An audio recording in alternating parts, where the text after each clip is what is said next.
올해는 광복 80주년 해입니다. 빛이 오고 어둠이 떠나간 감사를 회복해야 될 날이 다가오고 있습니다. 이 민족의 광복뿐만 아니라 참된 광복의 주인 되신 주님이 우리를 찾아오시고 죄에서 사망에서 우리를 자유케 구원으로 인도해 주셨습니다. 이제는 자유함을 얻은 믿음의 백성답게 참된 광복의 증인으로 살아가는 우리들이 되기를 바랍니다. 우리가 인생을 살아가면서 그래서 참 만남이 중요합니다. 예수님을 만나면은 자유와 소망이라는 미래를 얻게 되고, 사단의 종로로 가게 되면은 끝내 사망으로 끌려가는 불쌍한 인생을 살게 되어 있습니다. 그렇다면 우리가 예수님을 만난 사람이라면 우리가 예수님 만났다는 걸 어떻게 알 수 있을까요? 바로 변화된 우리의 삶을 통해서 알 수 있다는 겁니다. 사람들은 종종 이런 말을 많이 합니다. 사람 참 안 변합니다. 사람 참 안 변합니다. 그 안 변한 사람 중에 제일 안 변한 사람은 누구일까요? 혹시 우리 자신 아닐까요? 우리는 얼마나 예수님 닮아가고 있습니까? 우리는 구원받은 백성답게 얼마나 하나님 주신 자유를 누리고 그 은혜에 합당하게 살아가고 있습니까? 혹시 우리 자신의 복음의 변화를 혹시 포기한 분은 안 계십니까? 인격의 변화도, 태도의 변화도, 순종의 변화도 혹시 주님 닮기를 포기하신 분은 안 계십니까? 다시 우리는 참된 광복의 주님을 만남을 통해서 변화의 주체로 일어나기를 바랍니다. 다시 하나님의 부르심 앞에 참된 자유인으로서 살아가기를 바랍니다. 그러기 위해서는 믿음의 모험이 필요합니다. 믿음의 도전을 해야 됩니다. 그냥 이대로 이 모습 그대로 굳어져서는 안 됩니다. 녹슬고 굳어져서는 안 됩니다. 닳아 없어지는 주님을 닮아가는 삶으로 다시 일어나야 하는 것입니다. 1954년 이전까지 사람들은 1마일 약 1.6km를 4분 안에 달리는 것을 불가능하다고 믿었습니다. 당시 사람들은 그렇게 빨리 달린다면 폐, 심장, 근육, 인대가 파열될 뿐만 아니라 끝내 뼈가 부러질 수 있다라고 믿었기 때문입니다. 하지만 영국 옥스퍼드 의대생 로저 베니스턴은 이 한계를 극복하기 위해서 달리는 방식과 전략을 바꾸기 시작했습니다. 그 결과 이 베니스턴은 1954년 5월 이 옥스퍼드대 교내 운동장에서 3분 59초 4를 기록하며 이 마의 4분이라는 벽에 1마일을 돌파했습니다. 그런데 또 놀라운 것은 이 이후의 일입니다. 이 베니스터가 이 마의 벽을 깨었다는 이야기를 들은 많은 사람들이 2년이 채 되지 않는데 300여 명의 선수가 이 1마일의 마의 4분을 다 돌파하기 시작했다는 것입니다. 그들은 이 베니스터가 만들어낸 새로운 훈련 방식을 도입하지도 않았습니다. 그냥 이 사람이 그 불가능이라는 벽을 돌파했다는 이야기에 도전을 받아 도전하기 시작했고 끝내 그들도 그 벽을 넘어섰다는 것입니다. 이 노리교격은 우리에게 무엇을 말해줍니까? 애당초 이 불가능의 벽은 존재하지 않았다는 겁니다. 존재한 벽은 우리가 갖고 있던 선입견, 고정관념, 우리의 경험, 우리의 지식, 우리의 아집만이 그 벽을 만들었다는 것입니다. 우리 인생을 돌아볼 때 우리 인생의 불가능이라는 것, 애당초 시작도 안 해보게 만드는 그 벽은 무엇입니까? 예전 모습 그대로 신앙생활 하게 만드는 그 모습은 무엇입니까? 좀 더 나은 생활 방식이 있고 좀 더 좋은 미래가 우리에게 주어졌는데도 불구하고 그것을 선택하지 못하게 만드는 그 이유는 무엇입니까? 다시 한번 우리는 우리의 신앙생활을 돌아보기를 바랍니다. 혹시라도 우리가 1년 전이든지 10년 전이든지 처음 예수님을 믿기 시작한 모습 그 전의 모습과 동일하다면, 여전히 바뀌지 않고 있다면 우리 신앙생활이 지금 굳어져 가고 있을지 모르기 때문입니다. 골로새 교회는 지역의 특성상의 세속 문화와 이 세상의 안 좋은 영향을 받을 수밖에 없는 도시에 있었습니다. 특별히 그들은 그 속에서도 복음의 꽃이 피어나게 되고 예수님을 잘 믿고 싶었습니다. 그래서 어떻게 하면은 예수님을 믿는 백성답게 살아갈 수 있는가를 고민하게 되었습니다. 이 사실을 한 사도 바울은 이 골로새 교회를 향한 편지를 보냄을 통해서 그리스도인 추구해야 될 삶의 방식이 무엇인가를 이야기하기 시작했습니다. 자, 오늘 사도 바울이 보낸 골로새 교회 성도를 향한 새로운 삶의 방식을 함께 살펴보면서 그리스도인다운 삶의 방식을 우리도 함께 배워 주님을 기쁘시게 하는 거룩한 삶으로 이 시간 다시 한번 변화되는 도전을 받기를 바랍니다. 자, 1절과 우리 2절 말씀을 우리 한 절씩 교독하겠습니다. 그러므로 너희가 그리스도와 함께 다시 살리심을 받았으면 위의 것을 찾으라. 거기는 그리스도께서 하나님 우편에 앉아 계시느니라. 위의 것을 생각하고 땅의 것을 생각하지 말라. 아멘. 그리스도인다운 새로운 삶의 방식이 무엇일까요? 바로 옛 사람을 벗어 버리는 데서 새로운 삶의 방식은 출발한다는 것입니다. 성도는 예수님과 함께 죽고 다시 산 부활의 증인입니다. 그래서 우리의 신분이 참 독특합니다. 우리는 이 땅에 살아가지만 이 땅에 속한 자가 아니라 하늘에 속한 하늘 시민권자라는 것입니다. 우리가 하늘 시민권자라는 것은 하늘 시민권자답게 살아가야 될 의무가 있다는 것입니다. 무엇보다 하늘 시민권자는 사도 바울이 이야기하는 것은 이 땅의 것이 아닌 위의 것을 생각하며 위의 것을 찾는 삶을 추구해야 된다라고 이야기합니다. 많은 사람들은 사단의 세력에 붙잡혀 허무한 것에 마음을 빼앗기고 인생을 낭비하며 살아가지만 믿음의 백성은 그렇게 살아가서는 안 된다는 겁니다. 이미 우리는 예수 그리스도 십자가 보혈의 능력으로 죄 씻음 받고 새로운 생명을 얻었기 때문입니다. 그래서 이 땅에 유한하고 썩어질 것을 붙잡고 살아간 인생이 되어서는 안 되고 영원한 나라의 가치를 추구하는 고상한 주님을 닮은 백성의 삶으로 나아가야 한다는 것입니다. 특별히 여기에서 사도 바울은 그 모습을 향해서 위의 것이라고 설명합니다. 위의 것의 반대는 아래 것, 이 세상을 가리킵니다. 죽음을 가져온 이 세상의 것을 더 이상 마음을 빼앗겨서는 안 되고 영원한 생명을 주신 바로 위의 것, 하나님 나라를 소망하며 살아가는 것이 그리스도인다운 삶의 시작이라는 것입니다. 위의 것을 찾고 위의 것을 생각하라고 바울은 권면하고 있습니다. 위의 것을 찾고 위의 것을 생각을 하는 것은 예수님을 생각하고 영원한 것을 추구하라는 것입니다. 예수님을 생각하면 태도가 바뀔 수밖에 없습니다. 예수님이라면 어떻게 하셨을까요? 예수님이라면 교회 생활을 어떻게 하셨을까요? 예수님이라면 가정생활을 어떻게 하셨을까요? 예수님이라면 직장생활 어떻게 하길 원하셨을까요?를 생각하게 된다면 우리가 예수님 믿기 전에 했던 그런 방식으로는 할 수 없다라고 알게 된다는 것입니다. 예수님은 자기 몸을 버리시며 우리를 살리셨습니다. 예수는 겸손함으로 우리를 높여주셨습니다. 그 예수님을 알게 된다면 우리도 그 모습을 닮아가는 새로운 삶으로 추구할 수밖에 없다는 것입니다. 그다음 구체적으로 우리가 버려야 될 게 무엇일까요? 사도 바울은 5절부터 9절에 새로운 생활을 위한 옛 생활을 버려야 됨을 구체적으로 나열합니다. 우리 한 절씩 교독하겠습니다.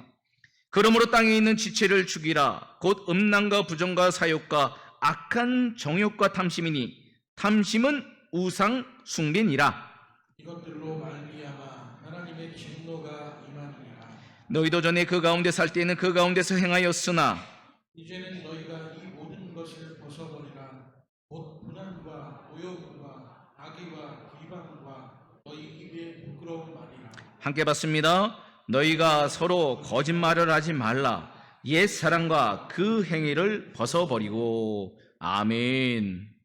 사도 바울이 지금 우리가 버려야 될 옛 사람의 모습이 무엇인가? 음란, 부정, 사욕, 악한 정욕과 탐심을 죽여야 된다라고 말합니다. 죽는다는 것은 더 이상 존재하지 않는다는 겁니다. 사라진다는 것입니다. 찾을 수 없다는 겁니다. 우리가 예수님 믿기 전에 행했던 이러한 옛 생활 방식, 옛 성품들, 옛 습관들을 마땅히 십자가에 함께 못 박아 죽어야 된다는 겁니다. 주님과 함께 죽고 주님과 함께 다시 살아나는 증인이 되었을 때 우리의 옛 모습은 존재할 수 없기 때문입니다.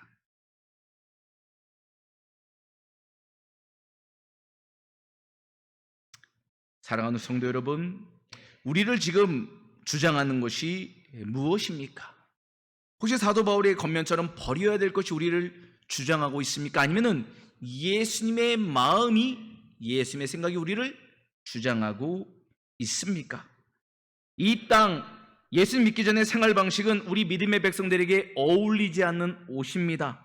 마땅히 벗어버려야 될 삶입니다. 예수님 믿기 전에 추구했던 생활 방식은 마치 죽은 사람들이 입고 있는 수의와 같은 것입니다. 수의는 죽은 사람만이 입는 옷 아니겠습니까? 수의를 살아있는 사람들이 입지 않습니다. 이 말은 그리스도인이 이런 옛 사람의 옷인 죽은 옷을 입고 있어서는 안 된다는 겁니다. 옛 생활 습관을 가지고 있어서도 안 된다는 겁니다. 그 인격을 고수해서도 안 된다는 겁니다. 마땅히 죽음과 함께 수위가 태워 버려져야 되듯이 주님의 십자가 앞에서 함께 죽어가는 것, 그것이 바로 우리 옛 사람인 줄 믿으시길 바랍니다. 그래서 우리가 신앙생활 다시 시작해야 됩니다.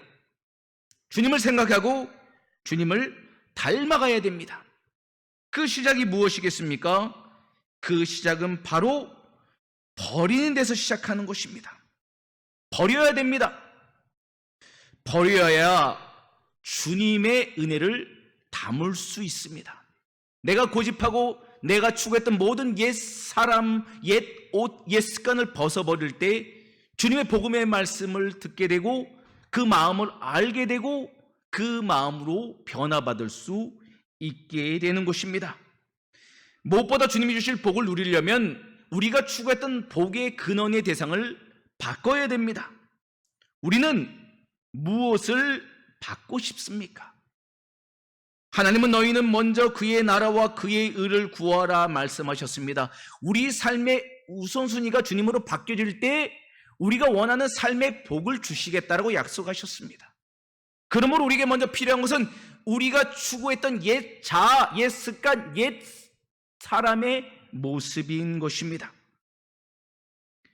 그렇다면 옛 사람을 어떻게 벗어버릴 수 있을까요? 지속적인 경건 생활이 필요합니다. 기도 생활, 말씀 생활, 순종 생활. 믿어져도 믿어지지 않아도 하나님의 말씀보다 앞서지 않는 겸손함이 우리에게 지속적으로 몸에 배어야 됩니다. 마음에 새겨져야 됩니다. 이런 생활 방식이 새로운 삶으로 나가는 변화의 시작인 것입니다. 걸핏하면 화를 내는 남편 때문에 힘들어하는 아내가 상담사를 찾아가 부부 상담을 요청하게 되었습니다. 남편은 상담사에게 이런 이야기를 합니다. 선생님, 저는 성질이 급하다 보니 작은 일에도 폭발을 합니다. 타고난 성질이 원래 그렇습니다. 그런데 저는 뒤끝은 없습니다. 금방 풀어버리고 1분도 안 걸려 그 사람하고 그 자리에서 다 툭툭 털어버리고 끝납니다. 평생을 이루고 살았으니 아내가 맞춰줘야 되는 거 아닙니까? 이 나이에 뭘 어떻게 고치겠습니까? 이 말을 듣던 상담사는 그의 남편분에게 못 한 통을 주면서 화가 날 때마다 울타리에 망치질로 이 못을 박으라고 권면했습니다. 남편은 그 이야기를 듣고 하루를 새롭게 시작했습니다. 첫날은 못을 30개 박았습니다. 다음 날은 못의 수가 줄어들었습니다. 그 이유는 못 박는 것이 귀찮고 힘들어 차라리 화를 참는 것이 좋겠다고 생각한 것입니다. 그랬더니 함부로 화를 내는 버릇이 점점 사라져가기 시작했습니다. 상담사는 그를 칭찬하면서 이제는 자기 감정을 잘 추스려 화를 잘 참을 때마다 못을 하나씩 뽑으라고 권했습니다. 드디어 울타리에 못을 모두 뽑는 날, 남편은 이제 못이 하나도 없다고 자랑스럽게 상담사에게 말했습니다. 그러자 상담사는 이런 말을 해주었습니다. 잘하셨습니다. 그런데 울타리에 선명한 못자국이 보이십니까? 당신이 화가 나서 내뱉은 말들은 이 못자국처럼 아내에게 흔적을 남깁니다. 상처는 이 못자국처럼 마음 깊은 곳에 응어리지고 쓴뿌리가 되어 쉽게 없어지지가 않습니다. 그러니 못자국을 없애려는 노력에 반의 반만큼이라도 못을 박는 일이 없도록 노력하시기 바랍니다. 그래서 처방을 마쳤다는 이야기입니다. 우리가 엎어진 물을 다시 컵에 담으려는 것은 너무너무 어렵습니다. 우리의 삶이 정말 새롭게 변화되고 희망찬 삶으로 살아가기를 원한다면은 예전 것을 버려버리기 이전에 먼저 예수님을 생각하고 예수님이라면 어떻게 하셨을까를 다시 한번 마음에 품으시길 바랍니다. 그러면 이전에 버리지 못했던 것들 버릴 수 있게 됩니다. 나중에 후회돼서 다시 담으려 하는 어리석음을 뛰어넘는 것은 바로 예수님이라면 어떻게 하셨을까를 알게 될 때 가질 수 있는 은총이기 때문입니다. 그 은혜의 주님은 우리를 오늘도 부르셨습니다. 수고하고 무거운 짐 자라 다 내게로 오라 우리를 초청하셨습니다.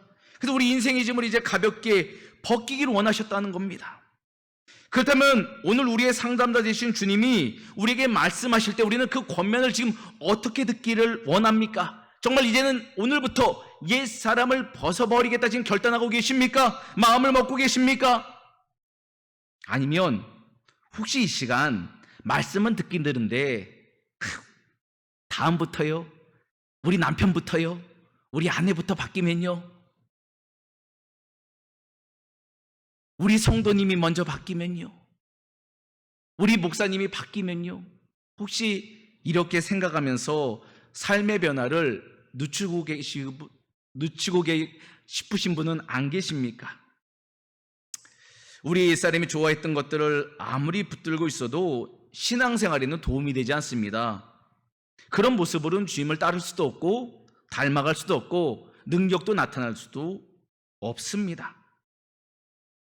그러므로 사랑하는 성도 여러분, 이제 오늘부터 우리가 먼저 예수님을 바라보고 예수님을 생각하고 그분이라면 어떻게 하실까 생각함을 통해서 예전 것이 아닌 새로운 주님을 닮은 모습으로 출발하기를 주님의 이름으로 축복합니다. 아멘.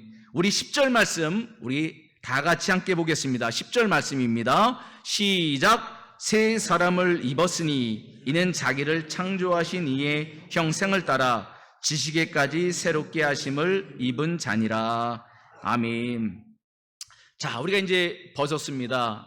내려놓았어요. 그럼 어떻게 됩니까? 새로운 생활 방식에 이제 출발이 됐다면은 이제 그 출발에 맞는 옷을 입으면 됩니다. 새 사람이 되려면 새 옷을 입자는 것입니다. 성도는 새 사람이 되었기에 새 옷을 입어야 됩니다. 새 옷을 입는다는 것은 예수님을 닮아가는 것을 뜻합니다. 신앙생활의 목적은 예수님을 닮아가는 것입니다. 우리들이 예수님을 닮아가기 위해서는 그분을 알아가야 합니다. 특별히 사도 바울은 그 알아감을 지식이라고 설명합니다. 그분의 말씀을 알아가고 그분의 마음을 알아가고 그분의 순종을 배워가는 것이 바로 지식이라고 바울은 이야기하고 있습니다. 이 하늘의 원리를 배워 익혀 순종할 때 이 세상 사람들은 믿음의 백성을 감당하지 못한다라고 사도 바울은 설명합니다. 예수님을 믿는 데고 알아가는 데는 차별이 없습니다. 누구도 예수님 믿고 영접하면 하나님의 자녀로 거듭나는 것입니다. 하나님의 나라에 들어갈 권세를 얻게 되는 것입니다. 새로운 삶으로 살아갈 수 있게 되는 것입니다. 무엇보다 우리 삶에 이정표 되신 주님은 새로운 삶으로 우리를 이끌기를 원하신다는 것입니다. 옛 사람이 추구하던 옛 생활 방식을 벗어버린과 동시에 새로운 예수 그리스도의 옷을 입는 것, 이것이야말로 신앙생활의 새로운 변화인 것입니다. 학생이 학생다움을 나타내기 위해서 교복을 입습니다. 군인이 군인다워지기 위해서 군복을 입습니다. 마찬가지로 그리스도인다운 모습은 예수님을 닮아가는 삶의 변화의 모습을 통해서 알게 되는 것입니다. 저 사람 예수님 믿나 봐. 저 사람 교회 다니나 봐. 저 사람 행복한 게 뭐지? 왜 그렇지? 교회 다닌대. 예수님 믿는데. 이런 이야기를 들을 수 있다는 것은 바로 그분들이 예수님의 옷으로 갈아입었다는 이야기입니다. 무엇보다 예수님을 닮아가는데 새 옷을 어떻게 지칭할 수 있을까? 마가복음 12장 31절에는 이렇게 이야기합니다. 우리 함께 봅니다. 시작. 내 이웃을 내 신같이 사랑하라 하신 것이라. 아멘. 우리가 예수님의 사람으로 새롭게 변화됐다는 것을 어떻게 알 수 있는가? 바로 이웃을 내 몸처럼, 내 자신처럼 사랑하는가를 통해서 알 수 있다는 것입니다. 과거 우리는 이기적이고 자기 중심적인 삶을 살았습니다. 하지만 우리 안에 계신 예수님은 우리에게 생명을 내어주신 사랑의 근원이십니다. 그 사랑의 근원의 주님이 우리 안에 계시다면 우리도 그 사랑의 분을 본받아 살아갈 수밖에 없다는 겁니다. 실천할 수밖에 없다는 것입니다. 세계에서 가장 크고 유명한 보육원이라면 영국의 이 버나도스를 들 수 있습니다. 그 보육원의 창립자는 토마스 버나도입니다. 그는 청소년기까지 불우한 생활을 살았습니다.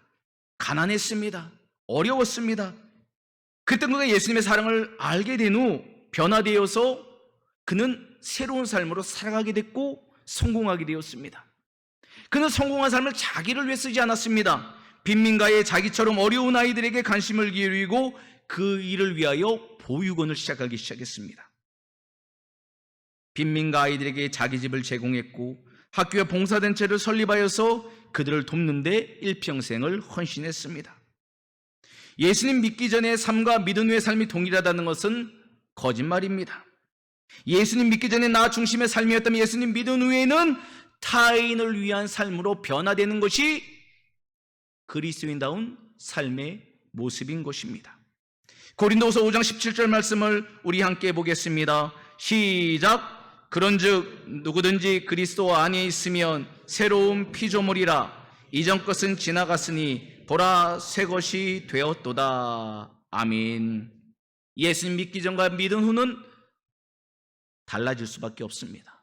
달라지지 않는 것은 내가 복음을 영접하지 않았다는 것입니다. 복음은 반드시 우리를 변화시키는 생명의 능력인 줄 믿으시길 바랍니다. 그래서 우리는 더욱더 주님을 생각하고 주님을 바라보고 영원한 것을 추구할 수 있어야 하는 것입니다. 저희 가정은 계절이 바뀔 때마다 옷을 정리합니다. 아이들이 자라가면서 작아진 옷을 분리수거함에 버리게 되었습니다. 만약에 그 작아진 옷을 입는다면 어떻게 될까요?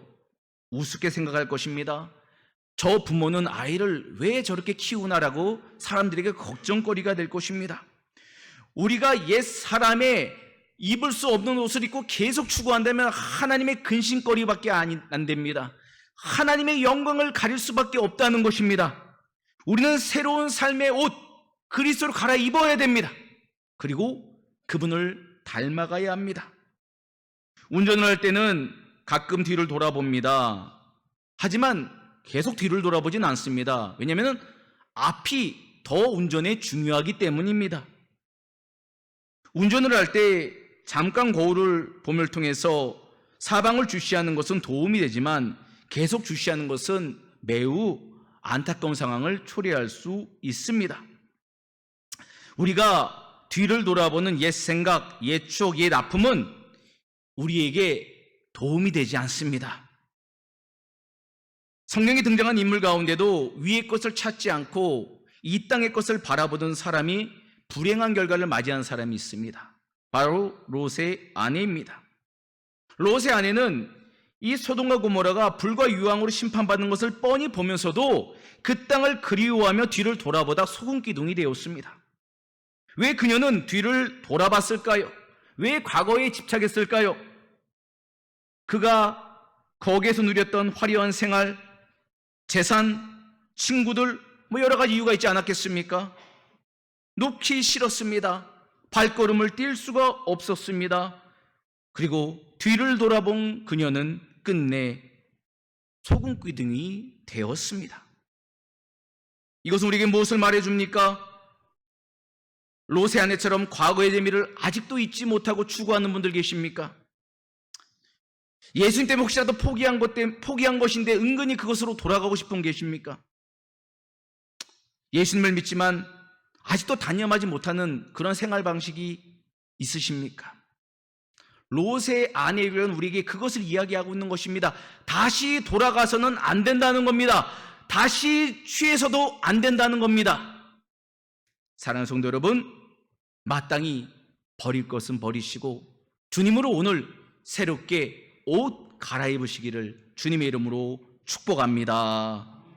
저는 오늘 말씀을 찰스 스터트의 오직 한 번뿐인 인생으로 마치려고 합니다.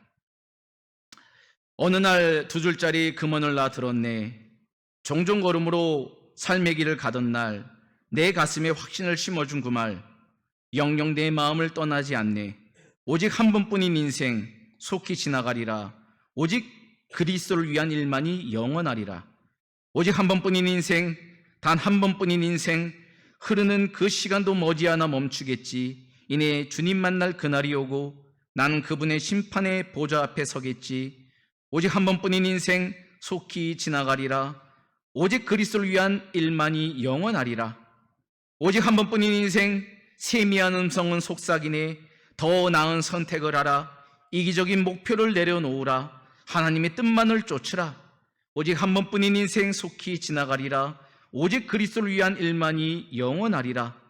오직 한 번뿐인 인생, 짤막한 수십 년 세월, 수고와 희망과 두려움으로 엮어진 나날, 시간의 진흙으로 내가 빚어가야 할 나날, 자신을 위해 살거나 주님 뜻 안에 살거나 오직 한 번뿐인 인생 속히 지나가리라.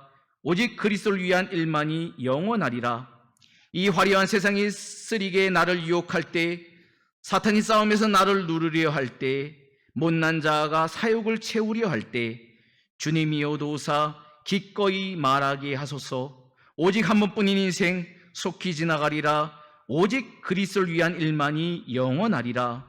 아버지여, 심오한 목적을 내게 주소서. 기쁠 때나 슬플 때나 당신 말씀 품도록 어떤 풍파가 와도 신실하고 진실하게 하소서. 하루하루 살 동안 당신만 기쁘시게 하도록 한 번뿐인 인생 속히 지나가리라. 오직 그리스도를 위한 일만이 영원하리라. 오 나의 사랑이 뜨겁게 타오르게 하소서. 세상에서 지금 돌이키게 하소서. 당신 위해 살기 위해 오로지 당신만 위해 보좌에 계신 당신께 나 기쁨을 드리오리니 오직 한 번뿐인 인생 속히 지나가리라. 오직 그리스도를 위한 일만이 영원하리라. 오직 한 번뿐인 인생, 단 한 번뿐인 인생, 나 지금 구하오니 주님의 뜻 이루소서. 마침내 하늘로 부름받는 그날 나는 고백하리. 주님 위에 살 가치가 있었다고. 오직 한 번뿐인 인생 속히 지나가리라. 오직 그리스도를 위한 일만이 영원하리라. 아멘.